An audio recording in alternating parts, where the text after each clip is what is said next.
This is Brian Pfeiffer, marketingmeathead.com. Today I'm going to talk about the EIDL loan, the latest developments, and kind of give you my 2 cents of some stuff that's going on with our little friend. All right, so wanted to just go over a few things that have been developing. I'm not sure if everybody's heard the news, so I figured I'd give my channel a nice update. Don't mind my shaggy hair. It's been almost 7 weeks since I've had a haircut, so it's getting a little long. Never actually had it grow this long before, so that's kind of interesting. But let's take a look at all the latest developments here and see if we can get on the same page and everybody knows what's going on, especially for those of you who have applied for the EIDL grants and have not received your grant, okay? So we do have some interesting news that they did, the 3.5 stimulus came in and they did refund the EIDL and the PPP because they did run out of money. However, the porthole is not open for you to reapply. So the latest we've seen right now is that they're saying they're 4 weeks out as far as applications. That's how many applications they have. They're that backed up. So they could open the porthole right now, but it wouldn't do any good because they've already got 4 weeks of backlog to get people their EIDL loans. That's one development. So I would say go check out the site, but I already did that for you, and the site is definitely still says they're out of money. They haven't even updated it, whatnot. So they got some issues. I've heard they have some system issues with the PPP loan as well, and that is apparently been sort of ironed out right now. I guess they got the loans flowing again for the people that are qualifying for the PPP. Unfortunately, I did not qualify for that loan.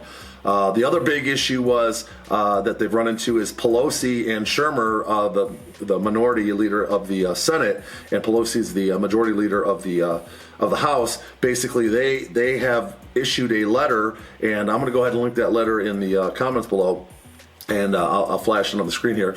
But they basically are saying, hey, listen, the law states that those grants were supposed to be for $10K for small businesses, and whoever came up with this $1,000 per employee was not. That wasn't the law. Okay, that's not what they approved. That's not what they voted on. That's not what they passed. Okay, so interesting development for us. Possibly that already got I already received $4,000 as a grant because I did put down I had 4 employees, and potentially if this letter has any kind of clout and potentially goes up the ladder and actually happens, maybe I'll get another $6,000 wire. Okay, on top of the $4,000 that I already got, and I do have another LLC. And I did submit that with 4 employees as well. So I'm hoping I get another $4,000 grant for that as well, and potentially another $6,000 on top of that. So another, if you add it all up, the 4 I got, another 6, and then another 10, that would be another $16,000 in grant money. According to the law, that's what I was supposed to be entitled to. Okay, and of course they've, somebody's already complained, and there's been a lawsuit filed. So there's obviously somebody's going to take this, an attorney's going to take this. I actually got contacted by an attorney,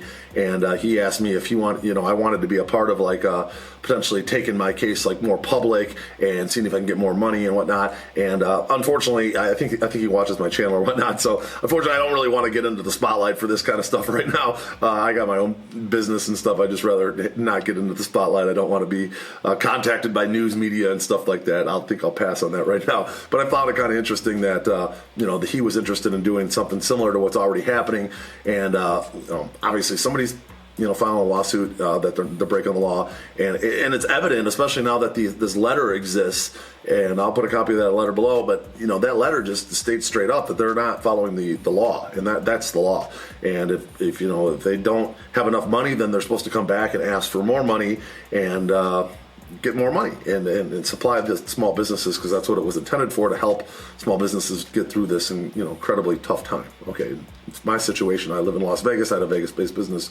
I was completely put out of business. Haven't had any revenue in at all since March 14th. Okay. The other issues now I want to get into a little bit more about what is really going on, and I'm not going to take any sides here, but I'm going to kind of give my viewpoint at the end. But I'm going to run a couple videos here, and I'm going to let you guys kind of decide. I did want to run this article talking about how the people that get diagnosed and then ultimately fatalities, the hospitals end up getting more money from Medicaid because of that.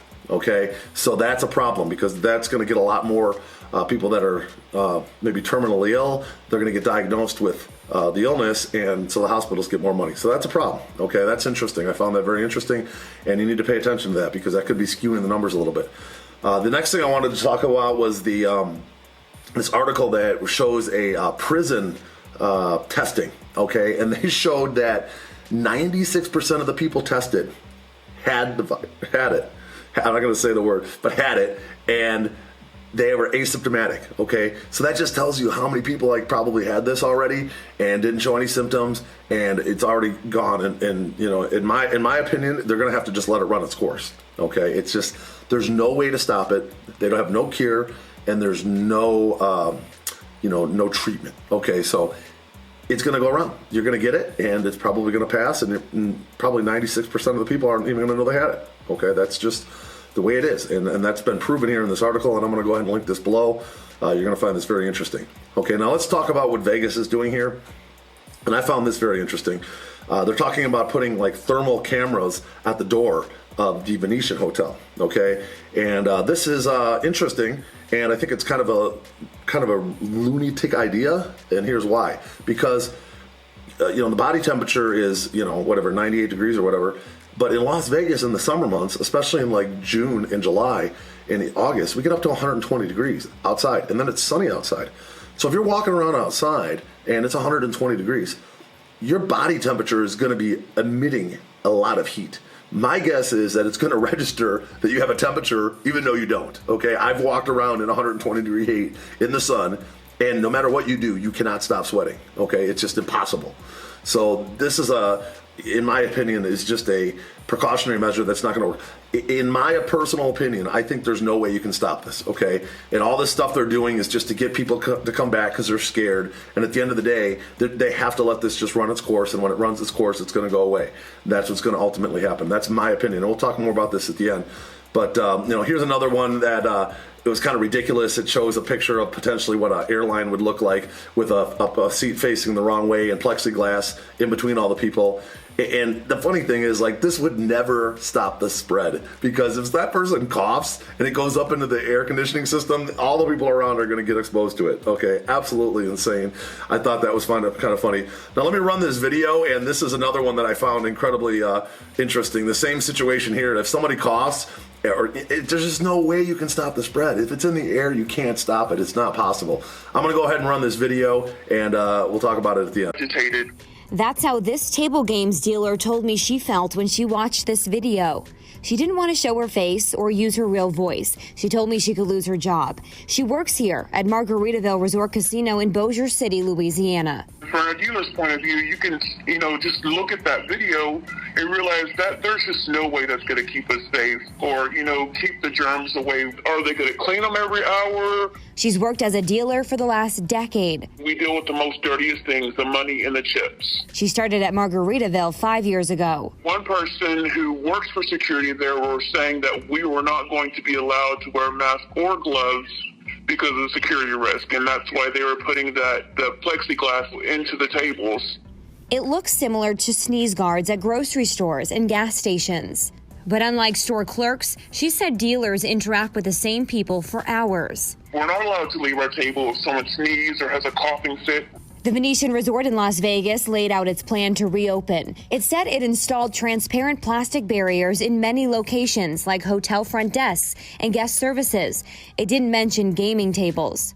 I asked about 10 other casino companies if they have any plans to install sneeze guards in the casinos. Several spokespersons said they weren't ready to share their plans yet. A spokesperson with Caesars said, without knowing the specifics of a plexiglass requirement, I'm unable to comment. Anyone who makes that suggestion should be prepared to spell out exactly how plexiglass would be deployed in a casino resort context. Penn National Gaming owns Margaritaville in Louisiana. I reached out to them on Monday and never heard back. The table games dealer told me she hasn't heard from them either. I would like for them to maybe issue a statement out of what guidelines and precautions they're going to allow for their, casino workers. She hasn't had a paycheck since March 30th. As a single mother, she said she wants to get back to work, but not at the cost of her health. put us as a priority as you are your guest. I'm Kyla Gaylor, Fox 5 News, local Las Vegas. Well, there you have it. It's definitely, there's a dealer that's saying it's like, come on, it's not going to do any good, obviously, and it's not. I mean, that's just, if they put that kind of stuff up, like at the grocery store I saw they had like a plexiglass thing up in between me and the person. It's like, if I cough or that person coughs, mask, no mask, or whatever, any of that stuff gets out in the air, it's airborne, and you can get it. That plexiglass is not going to do enough good to make it even worth its weight to walk on. This thing is going to run its course. They're going to open things back up. They're going to let to see if the healthcare system does not get overwhelmed. And then ultimately, if it doesn't, which it hasn't yet, they've done a good job of not letting it get overwhelmed. And if it hasn't, then they're just going to have to let this ride out. Now, like my mom and my mom's guy, he's like 90 and she's like 76. They're the type of people that need to be very careful, wear masks, stay away from people as much as possible. They're vulnerable. They get it. Just like if they got pneumonia, there's a higher probability that they could actually, be fatal. Okay, and that's important. But I can promise you, for everybody out there that's scared about getting this, and including me, because I have asthma, there's another person out there, 50-50 in my opinion, that is not scared at all about getting this and wants to just go on and live their normal life. Okay, and I think you're going to find that, and we saw this firsthand in Las Vegas the weekend before this whole thing went down.